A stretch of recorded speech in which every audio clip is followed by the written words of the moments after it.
With Congress's coronavirus stimulus talks stalled, today the president took action on his own, signing 4 executive orders that he says will help and underemployed Americans. The question, though, is whether or not he has the power to do that. And I would actually say it's fairly clear that the president of the United States, whoever the president is, doesn't have the authority to do this. But Loyola law professor Jessica Levinson says whether or not Democrats will sue is more of a political calculation. Trump's plan aims to defer evictions, payroll taxes, and student loan payments, and extend enhanced unemployment benefits at $400 a week.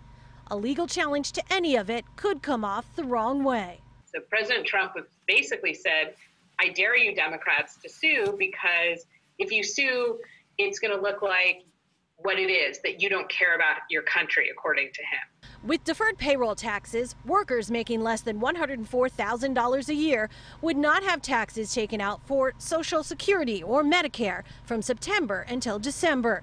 Neither Democrats or Republicans support it, but again, this is the president's plan. And he said today if he's reelected, he even might terminate the tax altogether. Levinson said both that suggestion and the order itself are troubling, in that it's Congress who has the power to tax and spend, not the president. People should ask themselves, do you want the president of the United States to have the power that was reserved for Congress? Not, do you want President Trump to do this? Those are two very different questions. More than 30 million Americans are receiving unemployment benefits as the coronavirus pandemic batters businesses. In early April, Robert Raucho, seen here with his team at a dinner in Happier Times, was furloughed from his job as manager at 13 Service King collision repair shops. His family used the $600 enhanced unemployment benefit so they didn't have to dip into savings. So he sees how an extension will help. With that income coming in, I was still able to pay my mortgage. I'll make the bills, still be able to pay the bills. So it did help out tremendously. But beyond money, he was looking for a drop in COVID cases as the key to his getting back to work.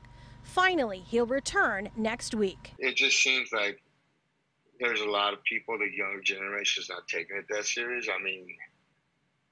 We have to.